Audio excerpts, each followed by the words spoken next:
queria que você, por gentileza, abrisse sua Bíblia para que nós dessemos início. Lá no livro de Mateus, capítulo de número 27. Evangelho de Mateus 27, a partir do versículo de número 45.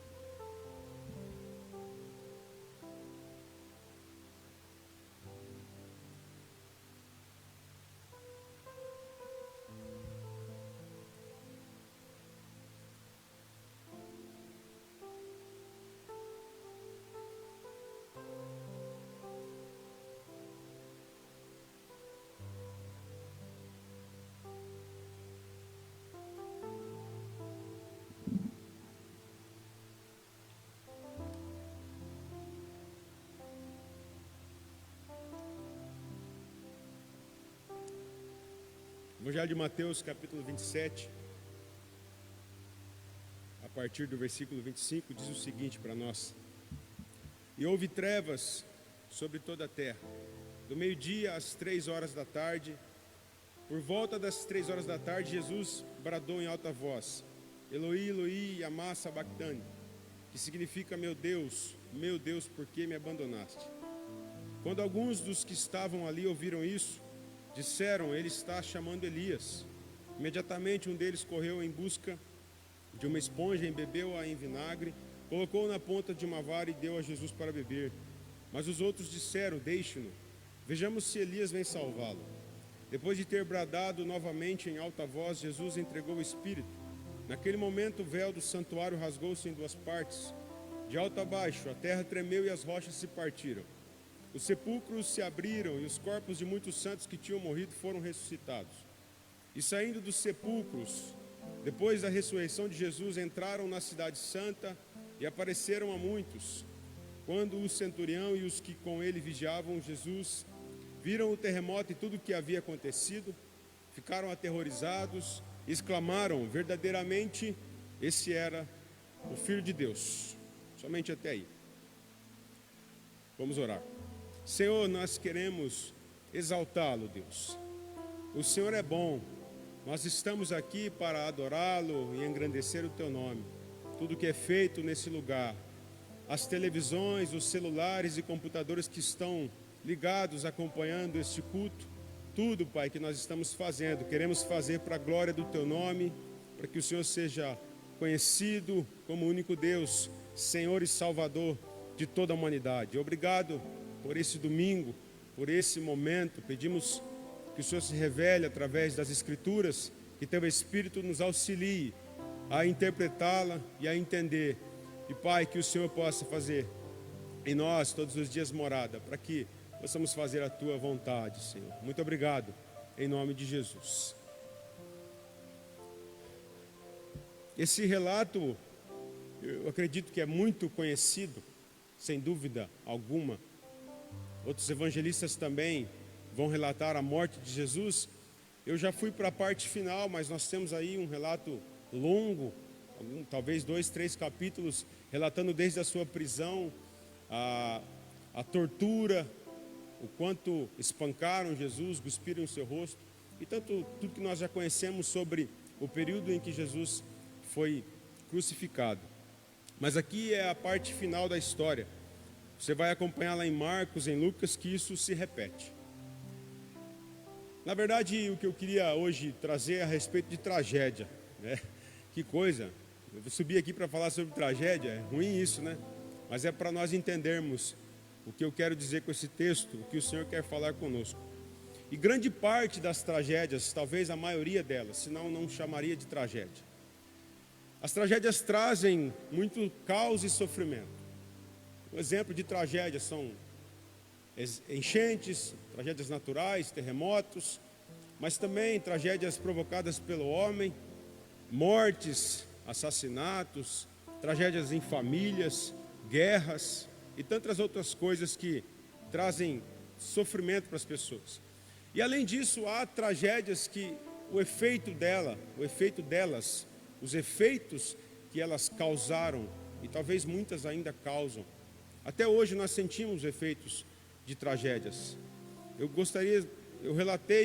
separei algumas tragédias que a nossa humanidade, a história da humanidade tem muitas tragédias, eu separei algumas. Eu queria aqui somente, a título de conhecimento, eu sei que todas essas aqui, eu acredito que todos aqui conheçam, mas para nós entendermos um pouco mais sobre isso. Em 1939, conhecemos muito bem que a Segunda Guerra Mundial eclodiu, foi até 1945. Foram 6 anos onde 60 milhões de pessoas morreram. Dá para imaginar que são 10 milhões de pessoas morrendo por ano. E aqui nós temos, nesse período, inclusive, o Holocausto, onde 6 milhões de judeus foram mortos pelo governo nazista de Hitler. Nós temos também, em 1986, andei um pouquinho mais, é outra tragédia, um pouco diferente, mas não deixa de ser tragédia. Lá na Ucrânia, uma explosão em uma usina chamada Chernobyl. Essa explosão causou ali imediatamente a morte de centenas de pessoas. 40 mil pessoas mais ou menos foram hospitalizadas. Mas o problema de Chernobyl foi que o efeito de Chernobyl até hoje é visto. 1986, e até hoje as pessoas sofrem as consequências dessa tragédia. Relatos dizem que fábricas que ficavam a 80 quilômetros dessa usina foram afetadas, pessoas foram afetadas, enfim. Mais uma tragédia, 2001, muito conhecido como o ataque de 11 de setembro. É conhecido apenas como 11 de setembro, ficou marcado 11 de setembro. Eu me lembro que eu estudava, tinha chegado no almoço, eu tenho essa recordação muito forte na minha mente, porque foi algo realmente impactante. Eu sei que cada um aqui, se for falar sobre o 11 de setembro, vai saber, vai lembrar exatamente como que você ficou sabendo. Eu cheguei em casa, coloquei a mochila no sofá e a televisão estava passando. Eu, criança, né? Não entendia muito bem, mas vi que era alguma coisa muito ruim. 3 mil pessoas morreram no ataque às Torres Gêmeas, mas não foi só isso que gerou. Algumas semanas depois, começou a guerra no Afeganistão. A guerra no Afeganistão foi a guerra que perdurou mais tempo com os Estados Unidos envolvidos. De 2001 até 2014. Até 2014, a guerra do Afeganistão. Perdão, até 2015. São 14 anos. 150 mil pessoas morreram nesse período. E agora, trazendo para uma bem mais recente, 25 de janeiro de 2019, uma barragem lá em Brumadinho se rompeu, matando 259 pessoas e causando um impacto ambiental que nós não conseguimos ter noção. Causou um impacto ambiental muito grande. Falando de tantas tragédias assim, eu não quero aqui trazer somente notícias ruins, como eu já disse inicialmente. Mas é para mostrar que são coisas que marcam a vida das pessoas, uma tragédia na família, porque talvez eu estou falando de coisas que o próprio nome, a mídia vai falar assim, uma tragédia, e aí é quando é alguma coisa muito grave, mas talvez a morte de um ente querido seu, e uma morte talvez natural, pode ser considerada uma tragédia para você, para a sua família, para os seus entes queridos, enfim, para os seus amigos. Agora, existe uma tragédia que ocorreu no primeiro século da nossa era cristã, e eu posso, sem dúvida, dizer para todos vocês, todos nós que estamos acompanhando, nós não podemos colocar nenhuma tragédia maior do que essa. A tragédia que aconteceu no primeiro século da era cristã, só que essa tragédia trouxe efeitos contrários. Impressionante como foi a maior delas, mas que os efeitos dela foi totalmente diferente daquilo tudo que eu acabei de falar. Eu estou falando de Jesus e nós sabemos muito bem disso. Eu estou falando do que ele passou, da tragédia que fizeram com o Filho de Deus, o que foi realizado, o que foi feito com ele. A morte de Jesus, apesar de trágica, é sem dúvida a maior das tragédias. Ela provocou um efeito que nenhuma tragédia humana poderia provocar. A gente sabe que era uma época onde crucificação era uma coisa muito comum. Os romanos crucificavam pessoas todos os dias, praticamente, todas as semanas. Quem desobedecia o governo romano era crucificado. Mas nós estamos falando de uma pessoa, de alguém que fazia o bem, de alguém que não tinha o que ser acusado. E ele foi crucificado. Alguém que conseguiu reunir multidões, que multidões o seguiam todos os dias, o tempo todo, por 3 anos. Você consegue imaginar o que é um homem pregando um Messias, aquele que era tão aguardado? Muitos acreditavam nisso, muitos não acreditavam. Mas independente disso, pense você hoje a realidade de um homem fazendo isso, realizando maravilhas, milagres, coisas boas, porque as pessoas estão precisando de coisas boas, as pessoas estão carentes. Aí você pensa em uma época onde a carência era muito maior, onde pessoas eram abandonadas, onde um leproso não podia se relacionar com ninguém, onde uma pessoa que era paralítico dependia de esmola, onde uma pessoa que era cego dependia de esmola. Hoje a situação é diferente, mas imagine uma época onde tudo isso acontecia e chega alguém e começa a curar essas pessoas, a mudar o quadro e a vida dessas pessoas, a dar uma nova esperança para elas, e esse alguém é morto de maneira como os ladrões, como os bandidos eram mortos naquela época. Então é por isso que precisa ser considerado para nós a maior das tragédias. Só que, como eu disse, é uma tragédia diferente, porque o efeito dela foi totalmente contrário. Ela trouxe uma tragédia que impactou aquele momento para aquelas pessoas que estavam vendo ele ser crucificado, e o sangue ser todo derramado, e aquele homem que eles colocaram toda a esperança, de repente estava morto em uma cruz, e de repente estava em um túmulo vazio.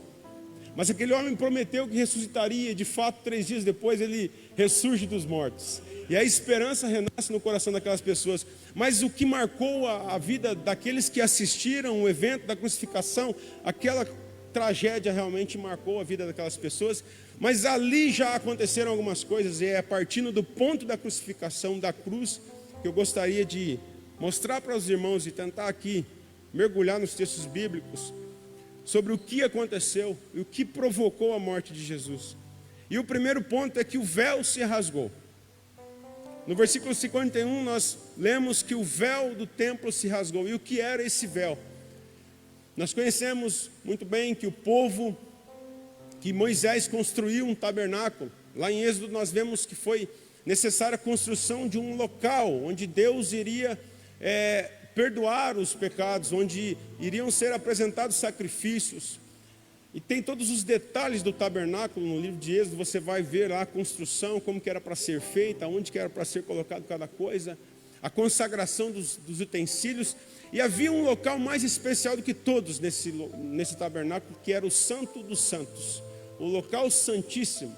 E esse lugar tinha um véu. Inclusive você vê todo o relato, é interessante ler, que cada coisa era minucioso, como que era para ser feito, de qual tipo de tecido, qual era a cor. Parece uma coisa assim, mas esses dias falando com umas pessoas sobre o livro de Levítico, que é um livro talvez difícil, uma leitura maçante, mas é um livro que fala de santidade. É isso, quando você ler Levítico, pense em santidade. A leitura vai ficar muito melhor para você. É só você pensar então que Deus queria perdoar o povo, perdoar aquelas pessoas, mas não era de qualquer jeito. Então havia um local e havia um véu que separava, porque mostrava que aquele lugar, o Santo dos Santos, não, esse lugar ninguém poderia entrar. Somente o sumo sacerdote, depois de muita purificação, depois de ele mesmo apresentar um sacrifício pelo pecado dele, para depois trazer um sacrifício pelo pecado da nação, e tantas outras coisas, tantos detalhes que você pode acompanhar na leitura. E aí nós estamos olhando agora um evento onde o véu se rasga, onde a cruz mata o Filho de Deus, e assim que isso acontece, o véu do templo, esse local religioso, um local onde ninguém poderia entrar, de repente se rasga, e é de alto a baixo, mostrando que o Senhor agora, não havia mais nenhum tipo de empecilho para que as pessoas pudessem chegar diante dele. A mensagem é essa, a mensagem do véu se rasgando, o que antes era possível apenas a um sumo sacerdote, de uma linhagem especial, de uma família só, uma pessoa que era purificada todos os dias, e ainda assim um pecador. Agora não mais, quando o véu se rasga, agora nós temos essa oportunidade. Agora, todo pecador que reconhece o sacrifício de Jesus como único, imediato e definitivo, a definitiva solução para reatar o relacionamento do homem profano com o Deus Santo. Não existe mais nenhum tipo de empecilho. As religiões mostram que existe ainda a dificuldade do homem se relacionar com Deus. As milhares de religiões vão mostrar para nós que não é tão simples assim. Eu não estou dizendo para você que é simples, porque precisou morrer o Filho de Deus. Precisou que morresse aquele que é santo e que não teve pecado. Precisou morrer aquele que não precisaria morrer e que não teria nenhum motivo para morrer. Esse precisou morrer. Então foi de graça para nós, mas não foi de graça para Deus. Custou muito caro. Não pode ser então uma coisa assim qualquer, mas entenda, o acesso é imediato, livre. para todos aqueles que aceitaram Jesus como Senhor e Salvador. Leia Hebreus 9, eu vou ler um relato de Hebreus 9, mas leia com cuidado na sua casa, com cautela, minuciosamente. Fico querendo usar a palavra difícil, eu vou errar tudo aqui. Mas leia meditando em Hebreus. O livro de Hebreus é lindo, vai falar muito sobre os sacrifícios. Leia Hebreus 9, eu vou ler 9, 11, 12, e você vai ver qual é a importância do sacrifício de Jesus e desse véu. Quando Cristo veio como sumo sacerdote dos benefícios agora presentes, Ele adentrou o maior e mais perfeito tabernáculo, não feito pelo homem, isto é, não pertencente a esta criação, não por meio de sangue de bodes e novilhos, mas pelo seu próprio sangue. Ele entrou no Santo dos Santos, uma vez por todas, e obteve eterna redenção. Ora, se o sangue de bodes e touros e as cinzas de uma novilha espalhadas sobre o que estão cerimonialmente impuros os santificam de forma que se tornam exteriormente puros, quanto mais então o sangue de Cristo, que pelo Espírito Eterno se ofereceu de forma imaculada a Deus, purificará a nossa consciência de atos que levam à morte. Não tem como não ler um texto desse e entender o que aconteceu. Quando lemos esse texto, nós vamos perceber que foi necessária a morte do Filho de Deus, mas que agora há um acesso imediato e livre para todos nós. Isso é um motivo para estarmos não só nos domingos, não só quando voltarmos às quintas-feiras, né, pastor? Não somente nos dias que você achar que tem. Esse é o nosso problema. Vou abrir um parênteses aqui. Vou até parar minha água que eu ia tomar. O nosso problema é pensar que Deus está em um local aguardando para ser adorado. A gente acostumou com um sistema que imagina Deus como Senhor em uma igreja, aguardando às 19 horas e falando assim: cadê aquele meu filho que não vai vir me adorar? E aí a gente entende isso, que a gente chega e abre essas portas, quando essas portas são abertas, quando nós estamos aqui, é que aí é o momento. Fechou as portas, fomos para casa, acabou a vida cristã. Nós entramos nesse sistema. Eu estou me incluindo nisso, queridos. O cuidado que nós devemos ter é entender que nós somos o culto a Deus. Quando o apóstolo Paulo diz lá em Romanos: apresenteis o vosso corpo como sacrifício santo, puro e agradável, este é o culto racional de vocês. Não, então a gente entrou num sistema religioso e não é para fazer isso, queridos. A igreja não pode ser religião, não pode ser ritualista. Tudo é necessário, igreja, templo, as coisas que nós fazemos aqui, mas tudo isso visando glorificá-lo. Sair daqui para chegar segunda-feira e nada acontecer na nossa vida, não tem sentido algum estarmos cultuando a Deus. Quem está aí, você que está na sua casa, entenda isso também. Aí é o local onde o Senhor se faz presente. Aí você invoca o nome do Todo-Poderoso e Ele se faz presente na sua vida. O Espírito Santo está aí também. Por que nós entendemos que é só um local? É só de maneira específica, tem que ser assim. O véu se rasgou. Se o véu se rasgou, não há mais condenação. Como diz Romanos 8:1, para todos aqueles que estão em Cristo Jesus. Nós precisamos entender isso, queridos. O que mais que aconteceu? A reação, porque esse véu se abre, é o segundo ponto, que são as trevas. Trevas por 3 horas, terremotos e rochas se partindo. Existem diversas passagens bíblicas que vão falar sobre natureza. Você vai ver muitas passagens mostrando a natureza e o poder de Deus em relação à natureza. Posso dar um exemplo lá do mar se abrindo, as 10 pragas do Egito, o sol parando, apenas algumas tempestades que foram acalmadas. Olha quantos textos que mostram a relação Criador, natureza e criação.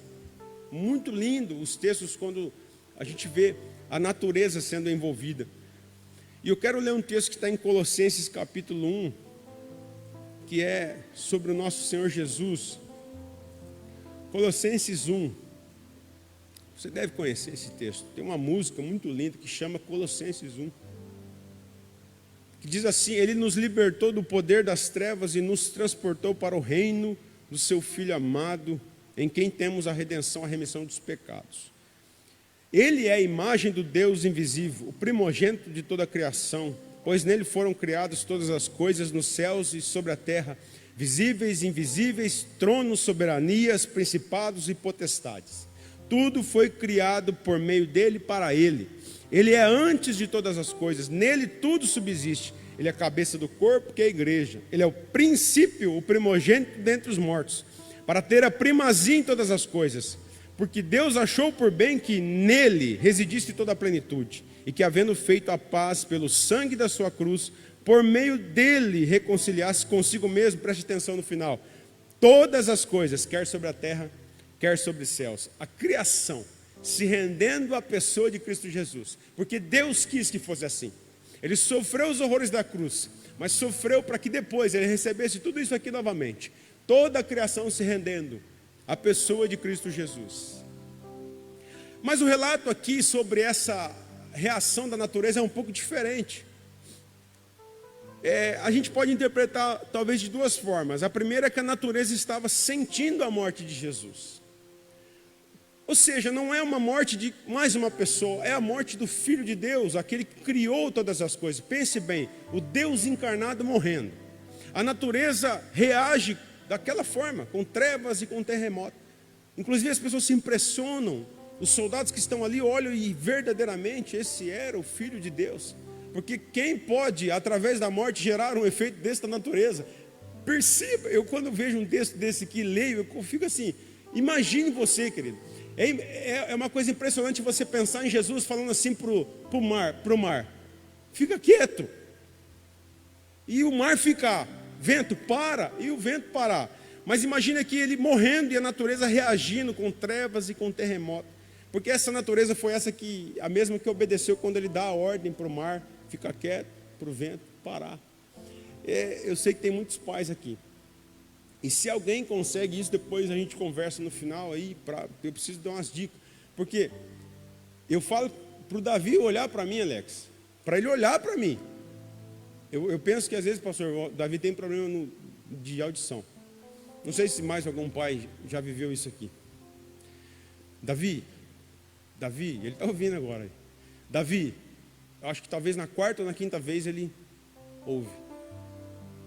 Ele ouviu na primeira vez já. Mas ele olha só na quinta. Aí eu falo, filho, por que você faz isso, papai? Vai tão legal para você.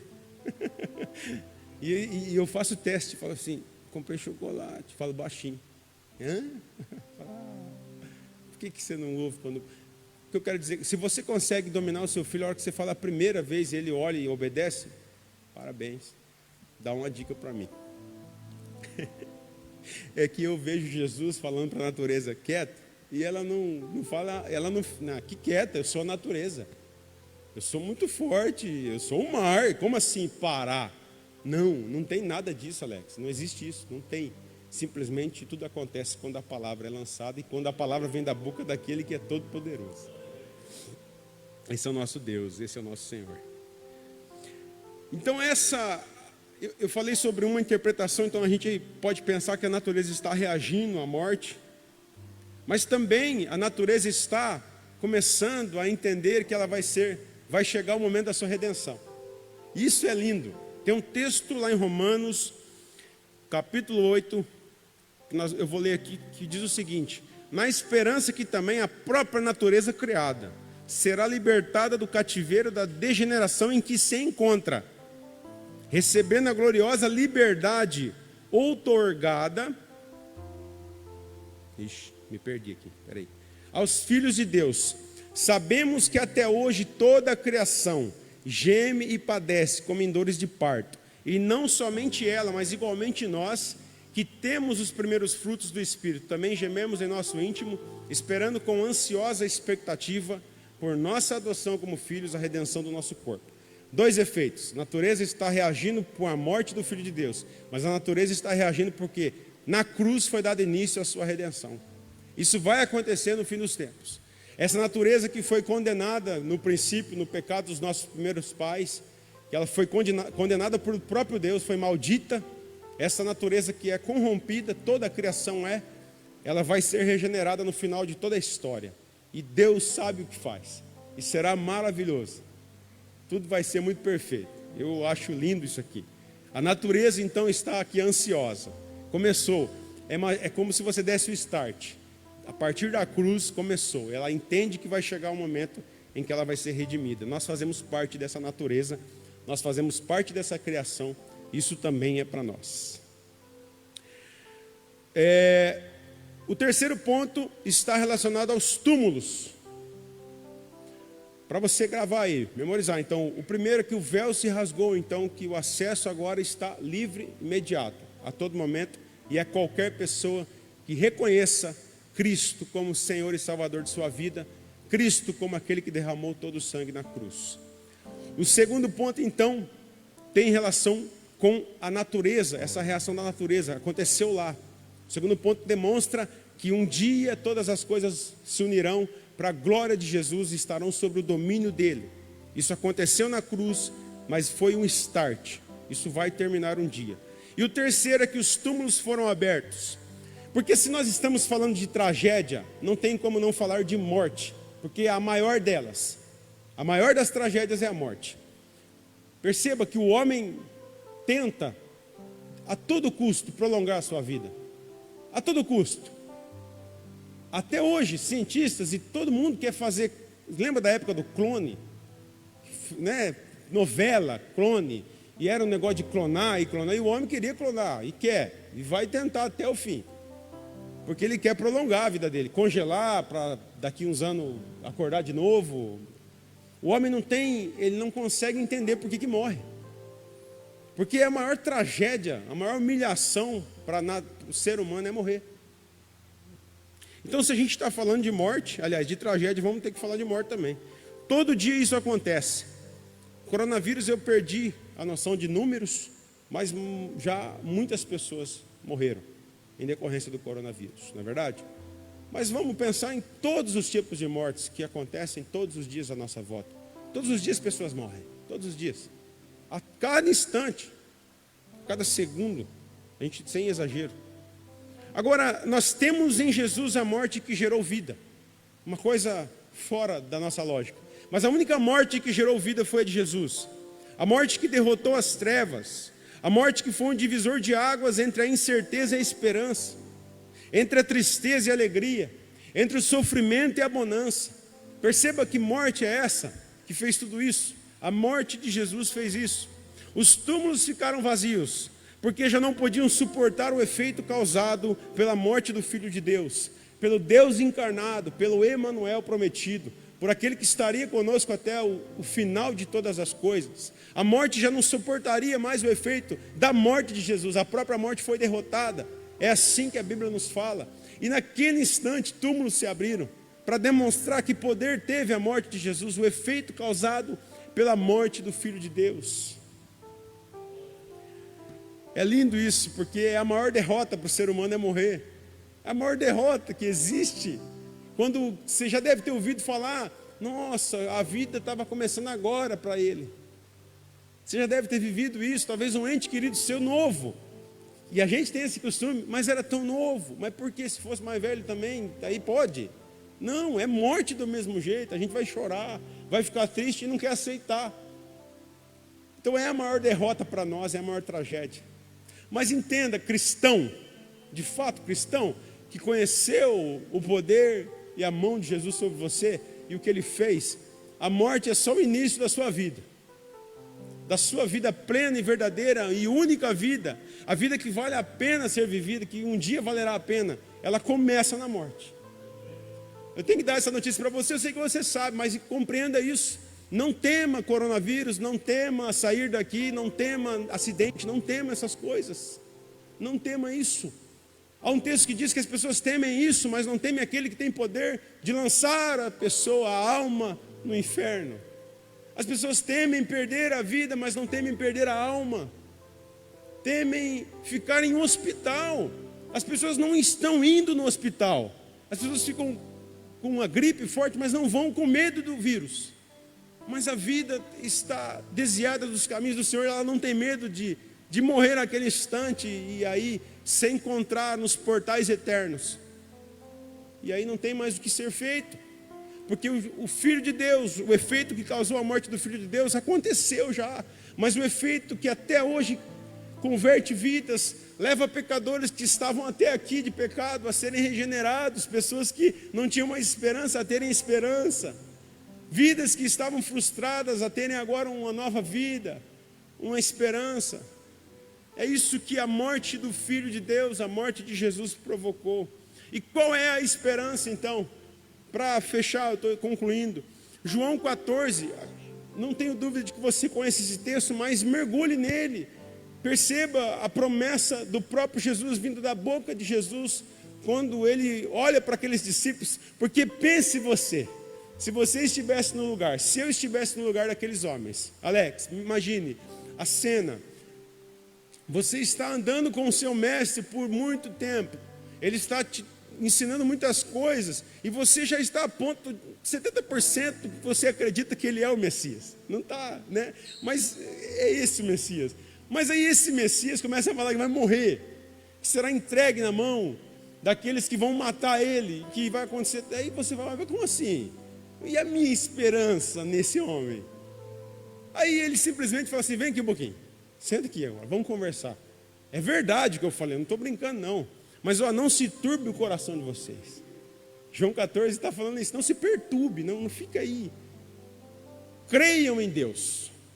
Creiam em mim também. Na casa de meu pai há muitas moradas, e se não fosse assim, eu ia ter dito para vocês, eu vou preparar-lhes um lugar, e se eu for lhe preparar lugar, voltarei, e os levarei para mim, para que vocês estejam aonde eu estiver.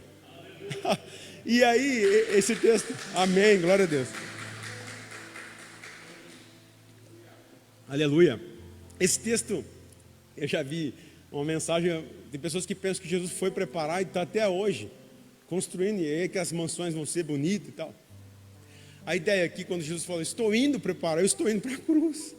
É basicamente isso aqui. Eu estou indo preparar uma morada. O dia que eu for para a cruz, está chegando o momento. João 14, ele está no final da vida dele. Eu estou indo preparar uma morada para vocês. A cruz vai ser a porta da morada. É isso, queridos. Quando ele morre, derrama seu sangue, expira e tetelestai, está consumado, começou, a sua morada está pronta, garantida para a eternidade. Essa é a promessa, essa é a esperança que a morte de Jesus nos trouxe. A maior das tragédias foi, sem dúvida, a tragédia da cruz, mas ela foi provocada pelo próprio Deus. Pelo próprio Deus, sabe por quê? Trouxe o maior dos benefícios, levando vida ao número incontável de pessoas que um dia estarão face a face com o Eterno. O próprio Deus provocou a morte de Jesus. Não pense que foi feita uma conspiração. Foi feito, mas Deus quis que fosse assim. Para quê? Para que nós um dia estivéssemos face a face com Ele. Para que um dia nós pudéssemos conhecê-lo. Não como nós conhecemos hoje, mas um dia nós o veremos como nós somos. Que lindo é isso. Glória a Deus por isso. Coloque-se de pé. Eu espero que você que está aqui, você que está na sua casa, tenha essa esperança no seu coração. E você tenha, mas de fato e de verdade, porque os momentos que nós estamos passando são momentos difíceis. Mas não pense que os momentos que você e eu estamos passando não foram momentos para os nossos primeiros irmãos das igrejas antigas, que também passaram por momentos difíceis, mas eles permaneceram fiéis. Não se desvie dos caminhos, não abandone o Senhor. Ele está presente em nossas vidas. Ele é o Emanuel, Ele é o prometido de Deus. Senhor, nós o exaltamos, Pai. O exaltamos porque nós vemos na cruz, na maior tragédia que já aconteceu, ainda vemos a esperança. Na verdade, Pai, é a única coisa que enxergamos nessa cruz. Apesar de ser um instrumento maldito, e apesar de imaginarmos o Senhor naquela cruz, com o Teu sangue todo derramado, quando olhamos para os textos que dizem que ali, Pai, está a nossa esperança, que foi por intermédio da Sua morte, Senhor, que hoje nós temos vida em abundância, que poderemos um dia estar face a face com o Senhor. Poderemos compreender que a morte física é o início da nossa vida eterna com o Senhor. Pai, que o Senhor mantenha acesa essa chama em nossos corações. É muito difícil, Senhor, passar por esses momentos que estamos passando, mas mais difícil será enfrentar um tribunal sem o Senhor como nosso advogado. Por isso nós pedimos, Pai, seja o nosso advogado, seja o nosso intercessor. Nós precisamos de Ti. nós dependemos de Ti, Senhor. Repouse sobre cada vida nessa igreja e sobre cada pessoa que está acompanhando esse culto, sobre cada um que vai ver esse culto. Repouse, Pai, a Tua graça, Pai, salvadora sobre cada um. Que o Senhor se revele através da Tua palavra, Senhor, e que as pessoas sejam salvas para a glória do Teu nome. Oramos em nome de Jesus.